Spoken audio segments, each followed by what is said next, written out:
Welcome to Understanding History. Today, I want to talk about the Ukraine War. There's so much to be said on this topic and so much to learn, and I know it can be overwhelming. But for right now, I just want to talk about what's happening in the Ukraine War currently. There's so much history here to give about the past offensives and how the campaigns have developed. But for this video, it's just meant to be an introduction to tell you what's happening at the moment. Currently, there is one Russian offensive going on, and that is near the city of Bakhmut. The red areas have been captured by Russia, and the darker red have been captured before the full-scale war started in February of last year. Bakhmut is this city that's purple because it's disputed. As you can see from the front line, Russia has pushed into the city, and fighting is currently ongoing block by block.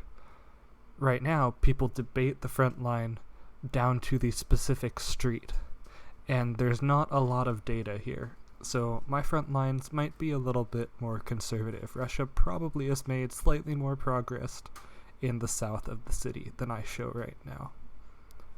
But Russia has been attacking Bakhmut for months. They managed to push into the city early this year, and they've been somewhat stalled for the last month or so. Currently, they seem to be preparing for one final push to take the city, but we don't know when that will happen or how successful it would be. On other fronts, there is a kind of stalemate and a calm before the storm. The main area where Russia is attacking outside of Bakhmut is this small town of Avdiivka. Avdiivka has been on the front line since 2014, and it has held out ever since. Currently, Russia is trying to surround Avdiivka by pushing through the town of Stepov and past it to cut off Avdiivka because it's very heavily fortified, but they haven't been having any particular success. Russia is also attacking the city of Marinka, which has also been on the front lines, and is a complete ruin. Marinka deserves its own video because of the sheer devastation that the city that was once beautiful has undergone. Marinka is another case where we can monitor the front line street by street. This is Druzhby Avenue, which is roughly the front line, give or take. Russia has been making essentially no progress in Marinka for months, but the city continues to get more and more damaged. Russia is also attempting to attack the town of Volodar, which is a fortified town that anchors Ukraine's southeasternmost position. However, Russia has been failing to attack Volodar for months now. They attack from Pavlivka and from Mikhailsky, which are largely Russian-controlled, but may still have some disputed areas.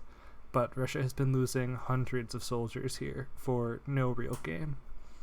Volodar is not especially strategic. In fact, none of these locations are of any particular importance.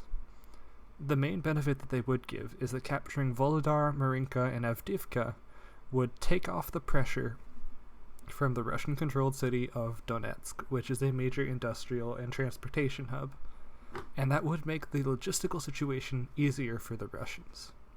However, that's a fairly small factor, and the gains Russia would get from this are small, and their costs have been high already, with no signs of success incoming. Bakhmut has been the center of Russia's focus for a long time, and they've been sending lots of reinforcements there. The capture of Bakhmut is of some value to Russia, but it's not worth the losses they've already suffered. It's unknown how long Ukraine will be able to hold the city and how long they will decide to hold the city, but currently they claim they are holding on as long as possible. Additionally, Russia has been fighting around the city of Kreminna. On this axis, Ukraine had advanced during their counteroffensive, which liberated Izium and regions inside Kharkiv and Luhansk oblasts, and Ukraine pushed towards Kreminna and Svatov. However, over the past couple months, Russia has been counterattacking. And this has led to essentially no change, with a lot of resources from Russia spent and really no gain. They did succeed in establishing a very small buffer from around Crimea, but this forested area is incredibly difficult for them to maintain control over, and there's not any real gain for anyone in this region. It goes back and forth constantly. Russia would have liked to advance into this chain of villages on the way to Liman, right here, but they were not able to. Similarly, in Svatov, Ukraine wanted to push in and take Svatov, but Russia actually managed to stop them a couple months ago, and Ukraine has since essentially stopped trying to advance, and there's been a stagnate on this front as well. Now, if we move to the Zaporizhia front, this is a clear stalemate, where both sides have done very small probing actions.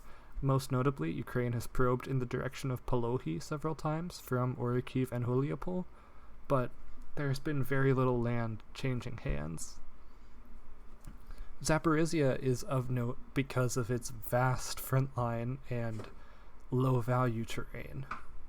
In fact, the only city of value that Ukraine would really hope to get is Tokmak or all the way down in Melitopol, but that's a long way to go. Zaporizhia is the most suggested region for Ukrainian counteroffensive, because if Ukraine did manage to seize Melitopol, they would cut off the transportation routes to Kherson Oblast and Crimea via land, and that would potentially allow them to gain even more land back, including liberating Kherson and regaining Crimea. Keep in mind, Crimea has been occupied since 2014, so that would be a very novel and significant achievement if Ukraine could pull it off. That would also require destroying the Kerch Bridge, which connects Crimea to Russia across this strait. There's one last front that we should cover, which is the Dnipro River, and that is this large body of water going from Zaporizhia through Kherson and out into the sea. The Dnipro River is crossable, of course, and Russia and Ukraine have been moving forces across on very small occasions. There's been a lot of fighting over these islands in the Dnipro River, but not much of value is to be had here, and these have been small-scale skirmishes, lots of drone observations, and many artillery attacks on small units. Ukraine has also established very small, probably temporary footholds in this region, with small groups of infantry crossing. It's not clear that there's anything of value for Ukraine to take here, but it is an area to watch. It is not impossible that Ukraine could try to cross the Dnipro River in order to essentially attack Russia's soft underbelly, and the only reason they would probably want to do that is because it would be surprising. It would be surprising because the Dnipro River in the way of your offensive means you would have to handle that logistical burden, and logistics is what wins wars.